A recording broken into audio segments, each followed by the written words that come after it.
Hello and welcome to Angel Talk. I am so honored to be here with IFBB Bikini Pro Natalie Matthews. She has been competing since 2017, earned her pro card in 2018, and then went on to earn a top 5 placement in her rookie pro season. And she did this all on a vegan diet. So looking forward to this chat. So welcome to the show, Natalie. Thank you, Kara. I'm really excited to be here.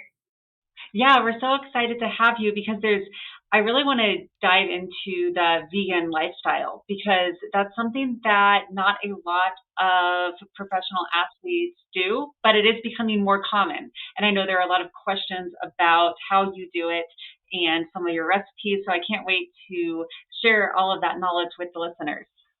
Yes, I'm excited. So let's talk about your competition history. So you started competing in 2017. What got you into the sport? My husband, honestly, he inspired me to do it. He started doing it in 2016, and I went to a couple of shows, and I was like, "Oh my gosh, this is amazing!" Like, I always say, like, if you go to a show, you have like two reactions: people that think that, oh, these people on stage are super weird, or you get very inspired. And I was one of those that got extremely inspired, and I just wanted a competitive outlet. I grew up surfing, and at that point in my life, I wasn't able to continue doing that as a career. So yeah, my mindset shifted to bodybuilding. Yeah, so you have an athletic background coming from surfing because that actually it takes a lot of athleticism, correct? Yes, yes. So you had a good base starting off because, when we hear you got into the sport in 2017 and you went pro almost immediately, Yeah. there's always a backstory to that. It's not like you were just some wonder child that had this amazing genetics. You actually put a lot of time in the surfing and that built up your muscle. And then, you probably took a year of dedication to bodybuilder style. And then it worked, whatever you did. Yeah, surfing is an amazing thing for the body because I don't know if you've seen surfers, they have just the natural V taper that bodybuilders want. Like we have white backs, like broad shoulders because of all the swimming and the way that we are on the surfboard. So I feel like I had a great foundation to begin with, and just adding a little bit more muscle really gave me that bikini look that was being rewarded at that time. Yeah, so that's interesting that your husband got you into it and you've kind of surpassed him now. Because does he still compete? No, no, he did his one and done, and that was it. And then I That's took over. so funny. Yeah, he passed the baton to me. Yeah. So he was just doing it as a hobby and you were like, oh, that looks cool. And now you're like one of the most successful IFBB pros. That's an amazing story. And I love that. Thank you. How long have you and your husband been married? Oh my gosh, I think I'm at that point that I'm counting. We met in 2010, and then we've been married since 2014. Oh, I love that. I love following you guys on Instagram because your marriage, it's something that I aspire to, to have in my life. I'm fortunate that I do have a very good marriage, but it's so helpful to see other people that, you just seem to be really in love and it's just beautiful to watch. Yeah, he's my best friend, so yeah, we're stuck together. Yeah, and you can feel that when you look at you on Instagram. Okay, so let's talk about your vegan lifestyle. When did you start living that lifestyle? We started in 2010. Well, I'm sorry, 2012. So it's been almost it was a transition period for me, but fully vegan, I would say 10, 11 years now. So do you ever stray from that, or are you just 100%? Yes, all the time. Yeah, when you're vegan, for ethical reasons, environmental reasons, health reasons. So for me, it's not like a diet, it's a lifestyle, and it's rooted into my core at this point. So for me, there's not temptation, if that makes sense. I just don't view non-vegan food as food. So for me, it's very easy to stay, in my lane, if that makes sense. Yeah, that does make sense. So there's just absolutely no temptation because for you, it's part of your personality. It's part of your core. One of your core values in life is that vegan lifestyle, and you eat vegan for ethical reasons. Do you want to go into that a little bit? Yeah, I just don't want to contribute to the cruel practices in the meat and dairy industry, so I choose to eat vegan. And the crazy thing is, we actually went vegan for health reasons, and then it wasn't until a couple of years later that we learned about the ethical side. And I always say, like, you'll see a lot of people that try the vegan lifestyle and they'll go vegan for a little bit and then be like, oh, that didn't work for me, and they kind of like, leave.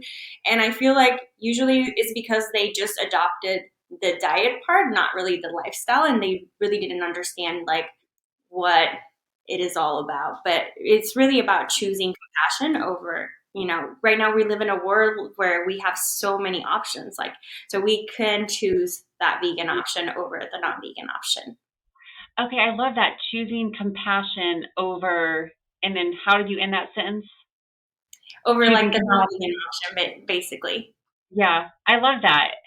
So, what kind of health benefits have you seen from the vegan lifestyle? Well, my husband, he's the one that experienced the most, I feel like. He used to have like severe sinus infections, and he got rid of that through the vegan lifestyle by removing dairy completely off his diet. I feel like I had a severe dairy addiction. I used to do crazy things with just cheese. I would put it on everything. And it was to the point that it was like my main source of food. So I wasn't very healthy. I was just eating cheese 24/7, basically. And yeah, I could see it in my physique. I could see it like the puffiness, and as soon as I like transitioned to a vegan lifestyle and I started incorporating more like healthy foods, more greens, more veggies, more fruits, more colorful foods into my diet, I started experiencing just amazing like energy. And I even like in my skin, you would see it, like in my face. So yeah, and I grew up being hypoglycemic my whole entire life, and within a year that kind of went away slowly. Like, I got tested and they were like, you no longer have it. And I thought that was something that I was bound to have for the rest of my life. So it's pretty crazy like how our lives transform. But yeah. Wow, and it's crazy to hear. I'm someone, I don't live the vegan lifestyle at all, and I live off of dairy a lot. So when you were talking about the cheese, I was like, oh my gosh, that's me. So I'm not Yeah, alone on this. yeah, but there's a misconception right now, and that is that it's hard to build muscle on a vegan lifestyle. But you are a testament to that is not the case. So can you share some high protein quick recipes for the listeners? Yeah, absolutely. That's literally what I do through all my platforms. I just share high protein vegan recipes because I feel like when I first started, there was a huge gap with this. Now there's so many people sharing. There's so many amazing vegan bodybuilders out there, high level vegan bodybuilders too. So, it can totally be done. And some of my favorite protein sources are tofu, but if you don't like soy or you're soy intolerant, there's now soy-free tofu that's made out of lupini beans. Seitan is one of my go-tos because it is low, low, low in carb, almost no fat, and just straight protein. So it's like the perfect like alternative for prep. I make this bro meal with my seitan, which is made from vital wheat gluten, and is the protein found in the wheat berry. So it's just straight protein. And it's amazing because I'll do my little seitan ball with some veggies and rice, and I'll have my traditional bro meal, but vegan style. Okay. So where do you let's walk the listeners through. So say I tomorrow wanted to do an all vegan diet. Where do I get seitan? That's the first question. You can go to mostly any grocery store, and vital wheat gluten, which is literally, it comes in like a flour form. Okay. You can find it in the baking aisle. Most specialty shops will carry a lot cheaper than regular stores just because they don't buy it in bulk as the other specialty stores do. I get mine on Amazon, and I buy this big old, I don't even know, it's probably a couple pounds, and it lasts me so long. And all you have to do is add water to it, your favorite spices, and cook it however you want. Like, you can steam it to make it more meatier. You can bake it. You can grill it. You could do so many things with it. I use it a lot on my baked goods, so I put it in my pancakes instead of using protein powder, or I'll put it in muffins. And yeah, I have Oh tons of, wow. yeah. So it's almost like the whey protein version for like the vegan lifestyle, because I'm someone, I love the sweet food. So when you said pancakes and muffins, I was thinking, okay, so I can take the seitan, mix it with water and maybe cinnamon and stevia and make pancakes out of it. Yeah, so you kind of have to treat it a little bit different because, so you probably had vital wheat gluten into your diet. If you look at the ingredients in bread, most breads have vital wheat gluten. This is what creates that elasticity in the bread Okay. and is what gives the bread the protein content. So you might see in some of like these carb breads that will be like 12 grams of protein. And you're like, where is it coming from? It's coming from the vital wheat gluten. So you have to treat it a little bit differently when adding to foods because it gets very sticky. And that's what creates that, I don't know, chewiness and similarity to meat texture. Okay. But when you're adding it to your baked goods, if you add 30 grams to a traditional pancake recipe, you're literally adding 25 grams of protein Oh, into. wow. So it's going to change the texture just a little bit, but just like any high protein food or baked good, it's going to be a little bit more denser just because it has the protein content. Yeah, and I think bodybuilders, we're used to that. Things don't always taste exactly how they should. So I'm going to do this. I'm going to make some seitan pancakes tomorrow, and I'll definitely go to your website and find the recipe that you have, because Natalie has a very vast collection of vegan recipes, vegan YouTube videos, everything to kind of hold your hand and walk you through it. Because honestly, it can be a little scary for people to choose a new way, like a new lifestyle of eating. But you're really great on providing the resources to help people through that. Yeah, absolutely. I'm always here like to help people and to answer any questions. I never want to come off like as pushy. So I always am like here for people that just want to learn and be educated on the lifestyle because I know it can be very intimidating. It's literally like a whole new world. And then you add bodybuilding on top of it, which is another different world. And it's a lot. But just like any lifestyle change, it just takes a little bit of practice. Just like if you're a listener and you started tracking macros for the first time, I always compare it to that because it just takes a little bit of learning and tracking on MyFitnessPal to get used to that. So it's the same thing when you're going vegan. Yeah, well, thank you for sharing all of that. Okay, I want to go and talk about your competition history, because you had a it's been a wild ride, and I love how you approach the sport. So 2017 you started, 2018 you got your pro card, Yeah. 2019 you earned a top 5 spot, and then you took a break for a while. Do you want to go into that? Yeah, absolutely. So yeah, in 2017, I went with no expectations, not really knowing what, the future hold. Like if you would have told me where I would end up after that first season, I would have never believed you. But I had a lot of fun and I saw how much potential I had in the sport.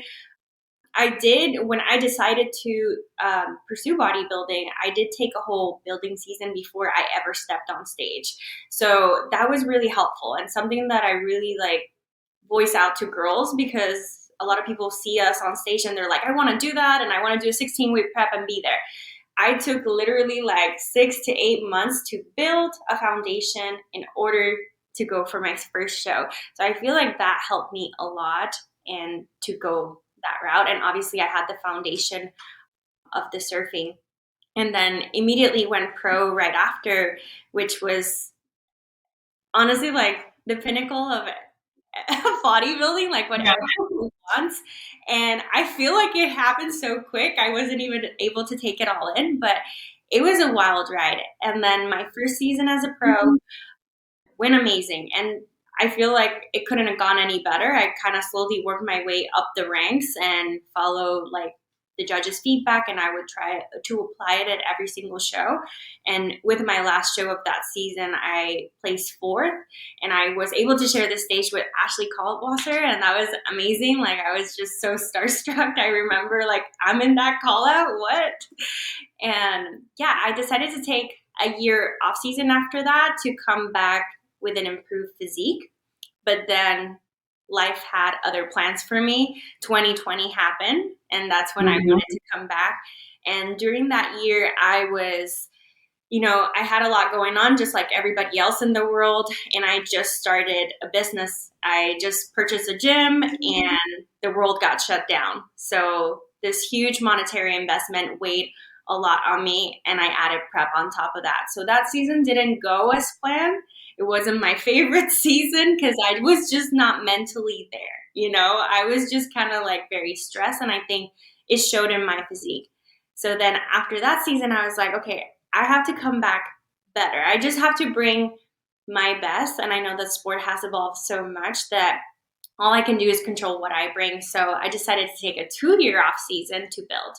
And that was the best thing I could have done. I literally like lived and breathed bodybuilding every single day. I had so much fun. It almost became like bittersweet to leave that side of like the building phase and go into a prep because I was enjoying it so much. But yeah, I had a lot of fun with my training, and then the season was my debut after my 2 years off, and I had a blast on stage. It was really nice. Placings did not go as planned, but it's probably, if I look back in my bodybuilding career, it's probably my favorite season to date, which is kind of Yeah, ironic. yeah, your stage photos were crazy. And I know the placings, you have a great mindset in knowing that it doesn't show your value. Your place, it doesn't mean like that's your value. That's how hard you worked. It's just a placing. And even if it's not what you were hoping for, I love the fact that you said your off season was going so well that you didn't want to end it. That is such a successful off season and I watched you, you're killing it in the gym and you still are. Like you really train hard. Yes. Do you want to share anything about your training? Yeah, I've gone through different phases through my prep journeys, I guess. I've done a lot of strength training. I've done hybrids of just periods of, we would call it power building, where we would do a little bit of powerlifting and then a lot of hypertrophy and just go through phases like that. So I personally love training like for strength. It gets me excited. So I think that's why I fell in love so much with my off season, because my feedback was to grow. So when you tell me that, yes, it's kind of like a little bit like, oh man, really? I need more muscle. But in terms of my training, that's how I have fun, because I'm able to push weight to, make those muscles grow. So I had a blast. And then, yeah, this year we took a different approach into training because I had a good foundation, but now we just really need to work on the balance. So I had to take a few of those like compounds that I really enjoyed just to make sure that we were bringing balance, because even though I did took 2 years off, I'm a natural athlete. So there's only so much I can do. And I just wanted to make sure to bring the things that I could control, which was balance and symmetry, conditioning, things like that. And obviously like the package that I put out there. Yeah. So I'm glad that you shared your story of your 2020 obstacle season type of thing, because part of the sport of bodybuilding requires a lot of vulnerability. And it's almost like when you're on stage, if you have anything mentally, physically, spiritually that is not in alignment, that shows in your physique. So any outside stress you have, anything going on mentally, if you can't work it out during your prep, it's going to show on stage. So one thing about bodybuilding is it truly makes you look at your life and your health from every single standpoint. It's not just about your physical appearance, because your mental health really affects your physical appearance. So do you want to talk a little bit about that season? Yeah, I mean, now I tell people like, if you have a lot going on in your personal life, a lot of stressors, I don't recommend doing a prep, because prep just kind of like enhances all of that. We put our bodies through so much and so much stress, and everything's so rigorous and meticulous that you don't want to add stress on top of that. We need to keep calm in order to like continue to progress. But that year was really hard. I think I was just going again a lot behind the scenes with my business and just not seeing that how I intended it to. And it was really hard on me. So, yeah, I think I used prep as a coping mechanism that year, which I do not recommend. I just kind of wanted to put those blinders on and kind of like numb what I was going through with prep. And that wasn't a good thing. But I feel like that made me stronger, and also like it got me to the point that I am today. So I feel like all of those negatives and all of like those little bumps on the road, depending on how you take them and you just decide to get back up with them, is going to tell a lot. So yeah, I was just trying to like get through that season as best as I could, but I wasn't proud with what I was putting on stage because my mind wasn't there at all. Yeah. And I see this a lot, even in myself, using prep as a coping mechanism. And I have done that to where I just get so focused in prep, nothing else matters. And life is great because I'm just avoiding Yeah, everything. And when I exactly. think of that, I don't regret ever doing that because I feel like I've learned so much from going through that. So, what lessons did you learn in that 2020 season? Well, definitely to don't put yourself through a prep if you're going through those obstacles in your personal life. Just because, again, you're heightening everything with prep. And with me, I feel my most confident on stage when I know I've done everything through my prep journey to put my best on stage. Yeah. And because I was so stressed out, because my mind wasn't in it, I was kind of going through the motions that year, you know? And when you go through the motions and you put that package on stage, you can't sit right with it, you know? So I feel like for me, it was a learning experience of like, if your mind is not there, don't start a prep. And that's my non-negotiable right now. So before I started this 2023 prep, that was like, as soon you know, as soon as my mindset is 110% ready, that's when we're going. We're not putting any more timelines. Your mindset needs to be there first. Yeah, I love that advice. And one thing about bodybuilders is we are all so dedicated, so resilient, and so disciplined that even if we have these mental things going on, even if we know intuitively, okay, right now is not the best time to prep because I need to take care of these other things, it's almost a lesson that you have to learn the hard way. Yeah, Because if you could go back and tell yourself, like at the beginning of 2020, hey, Natalie, don't do this prep, it's not right, would you still have done it? I probably would have. Yeah. Right? Well, like, because it's we can tell people, and we can give this advice, like, make sure everything is in line mentally, physically, and you are 100% ready. But it's almost a lesson that we need to learn the hard way. Absolutely. And people have to remember, like, after prep, you go back to the real life. So, you can't, like, you know, mess up relationships because you're going into prep. You can't mess up your life because you're going into prep. Like there's more important things than prep. And I think, again, that was a valuable lesson for me to understand. And yeah, sometimes it just takes going through it, but you just got to look at again, every obstacle as a learning experience. Yeah, I totally relate to this because even this year, my mind would go, like when things get hard in life, I'm thinking, okay, I'm going to do a prep. But then I'm like, well, wait a minute. What am I avoiding in life? What am I, like, I can do a prep, but what am I avoiding? What am I distracting myself from? I need to figure out that stuff first. Exactly. So it is definitely a lesson to be learned. Yes. Okay, so 2023, you've had a great season this year. What's next for you? I don't know. I I don't know what's next, and it kind of feels pretty good to say that because for 7 years everything has been just go go go and one prep to the other. And even when I would take my off seasons, it was with a prep in mind that that's what I had to look forward to. But right now, I just want to I don't know, just enjoy training. And I don't need a stage to be a bodybuilder. Like this has become my lifestyle. So for now, I just don't want to put a timeline on it.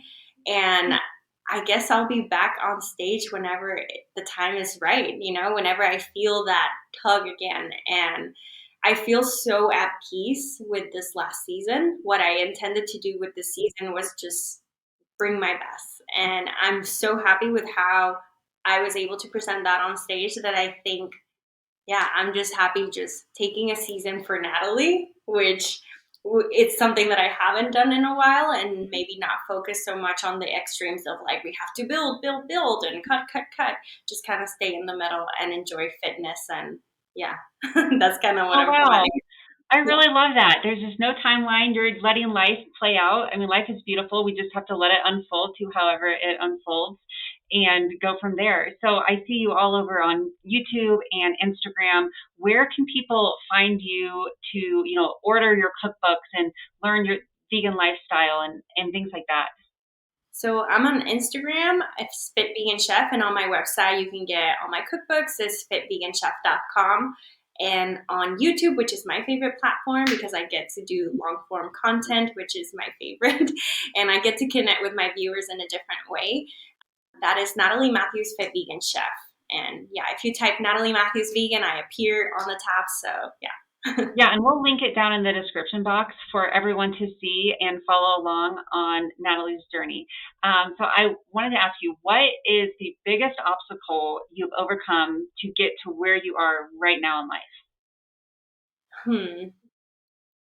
I think definitely that 2020 like challenged me in so many Yeah. different ways. And I don't know, I think being a business owner, I mean, you know more than that I know because you've done it for longer than I have, is just being patient with the people that you, or not being patient, but like just being mindful with the people that you surround yourself and the people that you hire on. That was a huge learning experience for me. But yeah, just kind of be kind to yourself. That's that's another one. Just because I was so hard on myself that year and I put a lot of pressure on myself, and I think Yeah. putting a lot on my plate as well ended up not being great for me. So just being a little bit mindful with that. Yeah, I love that advice of be kind to yourself because so often it's easy to knock ourselves down, especially, thinking of what you went through in 2020 where you open a gym and then immediately the industry that got affected the worst almost by COVID was the gym industry because they just wouldn't let us continue. I don't want to say it was affected the worst, but definitely had major impacts on the gym industry. And in California, they did not allow us to open. So yeah, there was no days off. And I think everybody saw me disappearing from social media because I'm somebody that loves doing things good and well. And I just couldn't juggle social media and this business. So I put everything into this business. And yeah, we just were trying to make it work as best as we could. But, we live and learn, and sometimes these things have to happen in order to make you stronger, and yeah, to allow us to give ourselves a little bit of grace and understand how much we can actually take on. Yeah, well, I love that advice. Before we end, is there anything else you want to share with the listeners about your journey coming forward or any big plans you have coming up in the year? No, we literally just moved from across country. We're in Florida now, so I am really happy to be back in the East Coast. I love it here, and I'm close to family. So, yeah, hopefully I'll be able to do more events in this area. I know that your guys are going to Tampa, so I'm hoping I can make that work and hopefully be there and see you guys. Yeah, we'll be there for the Tampa Fashion Show on August 4th, so I would love to see you. How far away are you from Tampa? I don't know. I think I need to Google that. I think I might be wrong, but it could be like 4 hour drive. Okay. I don't know. Yeah. Because you're kind of by Lauderdale? Yeah. Okay. Yeah, I think that is about 4 hours. Okay, good. I was just throwing a number. I'm pretty sure it's like. Yeah, so you tried to open the gym in California. Oh, wow, that would have been very, very difficult during COVID because California was probably the most strict state. So now, do you have any plans to open a gym in Florida? No, I learned, that's not for me. But maybe under different circumstances. But yeah, I learned the hard way. It wasn't for me, and I think the timing wasn't right. I think timing definitely amplified everything, but yeah, we'll see. We'll see. I'll never say never because you just never know. Yeah, I love your mindset. You're just like, whatever happens, happens, and you're just going to kind of let life play out. There's no timeline on things. Yes. Okay, so thank you so much for all of your wisdom. Be kind to yourself. That was the biggest thing I took away from this. And I'm going to make some seitan. Am I saying it right? Seitan? Seitan, yeah. Seitan. I'll send you the recipe for the little. There's a muffin recipe I think you would love. So okay, I'm definitely going to try this out because I love experimenting. Yes. Well, thank you so much for sharing all of your wisdom, and I hope you have the best week ever, Natalie. Thank you for having me. Yeah, thanks for being on. Bye.